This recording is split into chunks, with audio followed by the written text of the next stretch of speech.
Hey there, I'm Emma Clark. Born and raised in the small town of Harlow, nothing fancy, just a place where faces are familiar and secrets don't stay hidden for long. I made my way through college, diving straight into the world of retail after graduation. Lingerie wasn't just a product to me, it was a passion. I worked my tail off and eventually, I was the proud owner of a chain of lingerie stores that spanned from cozy little boutiques to swanky outlets. Work was my life, and I was good at it, damn good. But you know how it goes, after stacking up those hours, days, and months into a neat pile of success, I started feeling like there was something missing. That's when Michael came into the picture. It was just a ping on my phone at first, a friend request from a guy with a sharp suit and sharper eyes, judging from his profile picture. I didn't know him, but a quick peek through his profile showed a man who seemed to have it all together, a lawyer, which explained the fancy suit. Curiosity got the better of me, and I hit accept. It wasn't long before his first message popped up one evening while I was balancing my accounts. Michael. Hey Emma, thanks for accepting my request. Noticed we have a few friends in common. How's it going? Simple enough, right? But it was his follow-up messages that really got me. He was witty and had a way of making me laugh, even after a long day. I remember one night, we were chatting about something stupid, like the worst pickup lines we'd ever heard, and his humor just clicked with me. Michael, ever had this one? Are you a magician? Because whenever I look at you, everyone else disappears. Bet you heard that one in your line of work.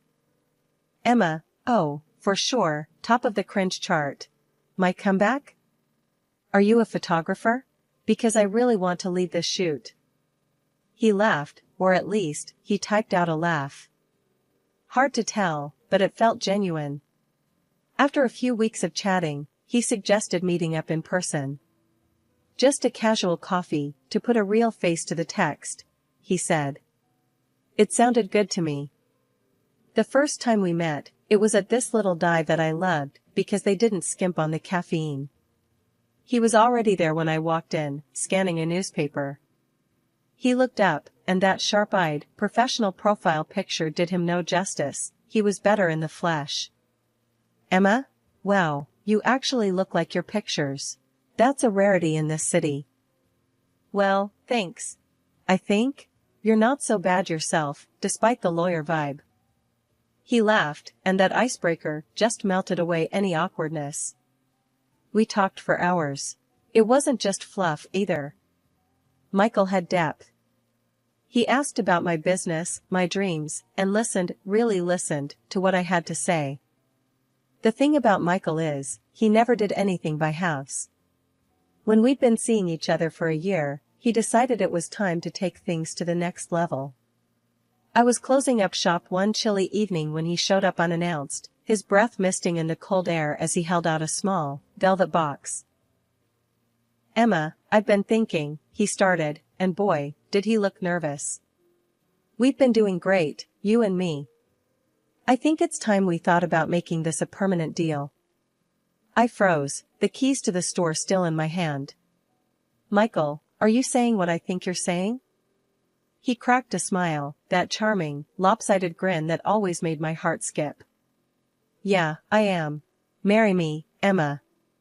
Let's not play around anymore. I want you as my partner, for good. My heart was racing, my mind spinning with 1,000 thoughts. Marriage? Was I ready? But looking into his eyes, seeing the earnestness there, it felt right. Yes, I breathed out. Yes, I'll marry you. But then he shifted, his expression turning serious again. There's something else, though. We need to talk about some legal stuff. Prenup stuff. The word prenup hit me like a bucket of ice water. Prenup? Really, Michael? Is that necessary? He hurried to explain, holding my hands in his to stop them from trembling. Listen, it's not that I don't trust you, Emma. It's just practical, especially with me being a lawyer. I've seen too many messy splits not to be cautious. Plus, it's going to protect both of us. What kind of protection are we talking about here? I asked, my voice a mix of curiosity and concern. Michael pulled out some papers from his briefcase. It's straightforward. If either of us cheats, the cheater loses their assets to the other. Simple and fair. You know I wouldn't cheat on you, Emma.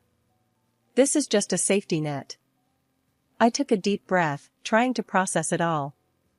The romantic proposal now tangled up with talk of cheating and assets. It wasn't how I pictured my engagement. But then, life with Michael wasn't ordinary, and maybe this was just another part of that. I looked down at the papers, then back at his face, reading the sincerity there. All right, I'll think about it. But let me be clear, Michael, I'm not planning to ever give you a reason to use this against me. That's all I'm asking for, he replied, relief washing over his face. We went out to celebrate that night, and despite the weird mix of emotions, the evening was perfect. The restaurant was cozy, the food delicious, and Michael was attentive, making me laugh and forget about the legalities for a few hours. Later, as we walked back to the car under the stars, Michael stopped and pulled me close. You know I love you, right? No piece of paper's gonna change that. I nodded, resting my head against his chest. I know, Michael. I love you too. Just, let's make sure this prenup thing doesn't mess us up, okay?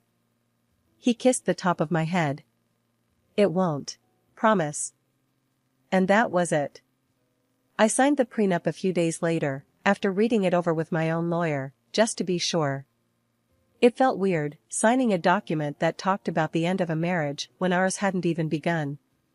But love's a gamble, and I was all in. I just hoped my bet on Michael was the right one. We were the couple everyone envied, always laughing and whispering to each other at parties. But a few months in, things started to change. It wasn't something I could put my finger on right away, just a chill that settled over us slowly. The real trouble started a few weeks later. We were out shopping, and I was looking for some new scents in a perfume shop. I chatted with the sales guy, just casual talk about fragrances. When we left the store, Michael was fuming. Who was that? He barked as soon as we were clear of the crowded mall. I was taken aback. The sales guy? I was just asking him about the perfumes. Why? Seemed like you were really into him, Michael shot back, his eyes hard. Are you serious right now? I stopped walking, staring at him in disbelief. I was talking about perfumes, Michael. What's gotten into you? He scoffed, shaking his head as he started walking again. Nothing. Forget it. Let's just go home. But it didn't stop there. It got worse. Anytime I talked to a man, Michael would sulk or make snide comments. He became colder at home, too, retreating behind his laptop or phone, leaving me to eat dinner alone most nights. One evening, I decided to confront him. I couldn't stand the icy atmosphere anymore. I found him in his study, staring blankly at a spreadsheet. Michael, we need to talk, I said, standing in the doorway. He didn't look up. About? About us. About how you've been acting lately. I walked over and closed the laptop in front of him. You've been distant, and any time I interact with another guy, you act like I've committed some crime. He rubbed his temples, sighing heavily. Emma, you don't understand the pressure I'm under at work. And when I see you, laughing and chatting with other men, it gets to me, okay? And sometimes, I feel like you don't respect our relationship enough to keep your distance. We stared at each other, the air thick with unsaid things, and the echo of our raised voices. But then, something new stirred the pot. Rumors from friends started trickling in, saying Michael had been telling people I was a flirt, chatting up other men whenever he turned his back. I couldn't believe it. You've been talking about me behind my back? Telling people I flirt with other guys?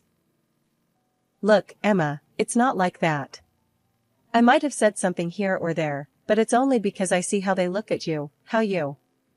Stop. I cut him off, my anger peaking. I don't believe this. You have no right to spread lies about me. You're supposed to be my partner, Michael, not my biggest critic. After that last big fight, things between Michael and me cooled off a bit. One morning, I found a note from Michael on the kitchen counter. His handwriting, usually so precise, looked rushed this time. I picked it up, my heart pounding a little harder than usual. Emma, let's try to start over. Meet me at the Grandview Hotel, room 204, at 8 p.m. tonight. Let's put the past behind us and move forward. M. I stared at the note for a long minute. This was unexpected. Maybe this was his way of reaching out, trying to mend things.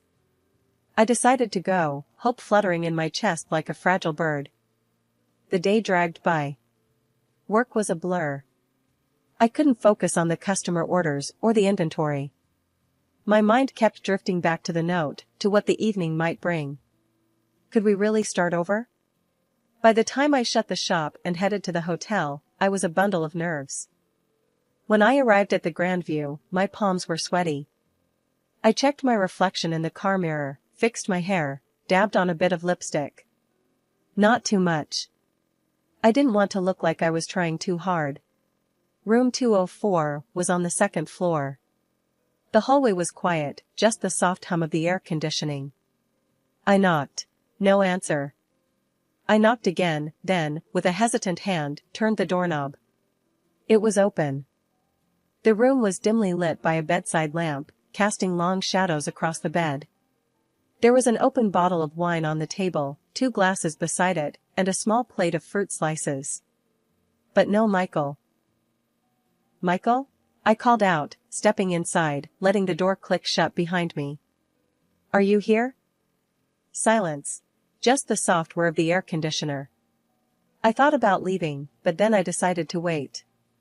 I poured myself a glass of wine, the red liquid swirling in the glass. Just 1 glass, I muttered to myself, to calm the nerves. I took a sip, the wine rich and a little too sweet. I sat down on the edge of the bed, my mind racing. The wine was starting to make my head a bit fuzzy, or was it my nerves? I lay back, just to rest my eyes for a moment. The room spun gently, and then everything went black. When I woke up, it was dark outside. I tried to sit up, but my head was pounding, and my thoughts were foggy. My phone was on the nightstand. I grabbed it, the light from the screen blindingly bright in the dim room. I checked the time. It was past midnight. Panic clawed at my chest. I tried to remember what happened, how I ended up lying here, but it was like grasping at smoke. I realized with a start that I was not dressed, lying there without my clothes. I called Michael, my fingers trembling as I dialed his number. The phone rang, then, his voice, cold and distant. Emma? What's up? Michael, where are you? Why didn't you come to the hotel? I asked, my voice shaking. Hotel? What are you talking about, Emma? Are you drunk? Have you lost your mind? I'm at the Grandview, like you told me. Why did you ask me to come here if you weren't going to show up? My voice rose in anger and confusion. Emma, I don't know what sick game you're playing, but I didn't write any note. I've been home all night. You're out of control, running around with your lovers. I even thought about calling the police. Driving home from that disastrous night at the hotel, my mind was in turmoil. Michael's cold, dismissive voice on the phone replayed over and over in my head. What was happening? It felt like I was being sucked into a nightmare I couldn't wake up from. As I pulled into the driveway, the familiar sight of our home brought no comfort, only a knot of dread in my stomach. I stepped inside, and the tension hit me like a wave. Michael was pacing the living room, his face twisted in anger. As soon as he saw me, he exploded. There you are! The wandering wife returns, he yelled, his voice dripping with scorn. Michael, please, we need to talk. Something very wrong happened tonight. I pleaded, my voice shaky but desperate to make him understand. But he wasn't listening. Instead, he slammed a stack of photos on the table. Explain these then, he shouted. I picked up the photos, my hands trembling. They showed me in a hotel room, in bed with a man I had never seen before. My heart sank. Michael, I don't know who this is. I swear, I've never seen this man before. Something happened to me tonight, something I can't explain. He laughed, a harsh, mocking sound that sent shivers down my spine. A monstrous mistake? Or just your monstrous behavior? Marrying you was the real mistake. I felt tears prick my eyes, but I fought them back, needing to stay strong, to stay clear-headed. I didn't do this, Michael. You have to believe me. But he wasn't done. Believe you? Why should I? You're a liar and a cheat. And I'll make sure you don't get a cent from me. I'm going to court, and I will take everything from you, as per our agreement. He spat out before grabbing his suitcase, already packed, and heading for the door. With a final glare, he slammed the door behind him, leaving me alone in the echoing silence of the house. I collapsed on the couch, my body shaking. The pain in my head was relentless, throbbing with an intensity that made it hard to think. But it was more than just a headache, it felt like my brain was foggy, my memories of the night blurred and inconsistent. That's when it hit me, the wine. I had only one glass, but the dizziness and the blackout didn't make sense. It was too extreme, too sudden. I grabbed my phone and dialed my friend Lisa, a nurse, hoping she could shed some light on my symptoms. Lisa, something's not right. I had a glass of wine, and then everything went black. I woke up hours later, and now Michael has these photos. It doesn't add up, I explained hurriedly, my words tumbling out. There was a pause on the other end as Lisa digested my words. Emma, it sounds like you might have been drugged. You need to get to a hospital or a lab and get tested right now. Tell them what happened, especially about the wine and your symptoms. The drive to the lab was a blur, my thoughts racing as I tried to piece everything together. At the lab, I explained the situation to the technician, who nodded solemnly and took several vials of blood. A couple of days after my visit to the hotel, a letter arrived with a heavy thud on my doorstep. It was from Michael. My hand shook as I tore it open, my worst fears confirmed in the cold, formal language of the legal notice. Michael was suing me for infidelity, aiming to strip me of everything I owned based on our prenuptial agreement. The trial was set for a month from now. I called my lawyer, Paul, immediately. His voice was a small comfort amid the chaos. Emma, come to my office. We need to strategize. I drove to Paul's office, my mind racing with every possible scenario except the one where I came out unscathed. As I pulled into the parking lot, my eyes caught a familiar figure, Michael, walking alongside a young man, the same one from the photos he had used to frame me. Without thinking, I reached for my phone and started recording. I caught them exchanging an envelope, the young man tucking it quickly into his jacket. My heart pounded as I realized the significance of what I might have just captured. At Paul's office, I showed him the video.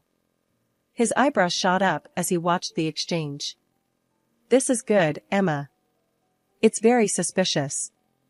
I think it's time we brought in a private investigator. Paul's friend, a seasoned private investigator named Jack, took the case. He moved quickly, tailing the young actor and digging into his background. A few days later, Jack called us into the office with news. I've spoken to the kid, Jack started, his expression serious. He's a bit of an actor, down on his luck. Said your husband hired him to play a part. The part? Your lover. He also confessed that your husband planned everything, even the drugged wine. As we were talking, my phone pinged with an email, my blood test results. I opened the attachment, my breath catching as I read the findings. Positive for a potent sedative, just as Jack had said. I passed my phone to Paul, who read the results and looked up, his eyes hardening with resolve. This is it, Emma. This is what we need. With this evidence, we can not only defend you, but also turn the tables on Michael. Paul advised keeping everything under wraps until the court date. Let's not tip him off. We'll hit him with this in court, give him the surprise of his life. A week had passed since the hotel debacle, and I was back in the familiar confines of my lingerie store, trying to keep my mind off the upcoming court date. It was a regular afternoon until Michael walked in, a woman on his arm. Emma, meet Lila, my bride-to-be, he announced with a pride that didn't quite reach his eyes. Lila looked young, too young perhaps to understand the type of man she was dealing with. She glanced at me with a mixture of curiosity and judgment. Michael wasted no time stirring up trouble. "Take a good look around, Emma. Soon enough, all this will be mine." His arm swept across the expanse of my store with theatrical grandeur, a smirk playing on his lips. Lila's eyes followed his gesture, her look hardening with more conviction. I wanted to reach out, to warn her, but I remembered Paul's strict instructions to keep quiet until the hearing. All I could do was smile thinly and respond with as much dignity as I could muster. "We'll see what the judge has to say about that, Michael." The day of the court session arrived all too quickly. The courtroom was austere, the air thick with anticipation. Michael, ever the lawyer, chose to represent himself. He stood, adjusting his tie, a clear show of self-assurance as he prepared to deliver his opening statement. "Ladies and gentlemen," Michael began, his voice steady and clear, "today you will see the true colors of a woman who not only broke the vows of marriage but sought to destroy the sanctity of our home with her deceit. As you will see from these photos," he continued, gesturing to the evidence displayed on the screen behind him, "my wife, Emma, was not the faithful partner she promised to be." The photos from the hotel room flashed up, eliciting murmurs from the courtroom. For months, I lived in torment, suspecting her infidelities. And finally, as these pictures show, my worst fears were confirmed. He paused, letting the weight of his words sink. He walked closer to where I sat, his eyes locked on mine. "Emma here would have you believe she's a victim, an innocent caught in circumstances beyond her control." His tone was scathing, his words rehearsed, but effective. "But I tell you, she is not a victim. She is a perpetrator, a destroyer of our union." As he spoke, I could see the calculated pauses, the measured glances at the judge, the way he laid out each sentence with the precision of a seasoned attorney. "The evidence is clear, undeniable. Emma's actions have caused irreparable damage, not just to our marriage but to the very fabric of trust that binds any relationship," Michael concluded, his speech crescendoing in a dramatic plea for justice. My lawyer, Paul, had a calm demeanor as he rose to address the court, his briefcase full of the evidence that would clear my name. "Your Honor," Paul began, his voice steady and commanding. "Today, we not only defend Emma Clark's honor but also reveal a pattern of deceit perpetrated by her husband, Michael Clark." He motioned to the back of the courtroom, and the actor whom Michael had hired walked in, his presence causing a stir among the spectators. Paul asked him to share his involvement, and the young man looked nervously around before speaking. "I was hired to act a part, I thought it was just a prank," he admitted, his voice shaky. "I didn't realize the seriousness of what was being orchestrated." Paul nodded gravely, then presented the blood test results to the court. These results show that Emma was incapacitated against her will, drugged by substances she had no knowledge of consuming. The courtroom murmured as the implications sank in. "Furthermore," Paul continued, his tone hardening, "this is not the first time Mr. Clark has employed such tactics." He laid out evidence of Michael's previous marriages, detailing how similar patterns had led to his unjust enrichment at the expense of his former wives. As Paul concluded his arguments, the weight of the evidence was palpable. "We ask not only for the dismissal of the fraudulent claims made against Emma, but also for just compensation for the ordeal she has endured." The judge nodded, taking in everything before delivering her verdict. "After careful consideration of the evidence presented, I find in favor of Emma Clark. The prenuptial agreement is hereby annulled."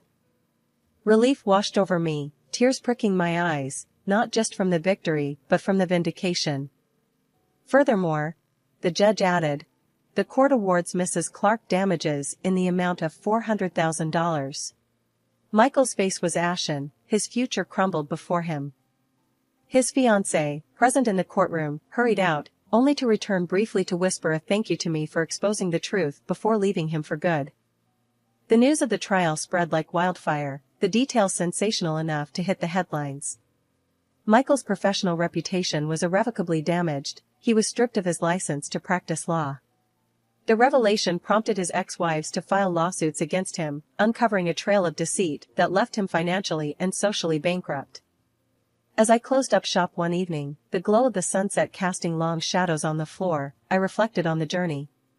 The battle had been hard-fought, marked by moments of despair and indignity, but ultimately, it was a testament to resilience and justice.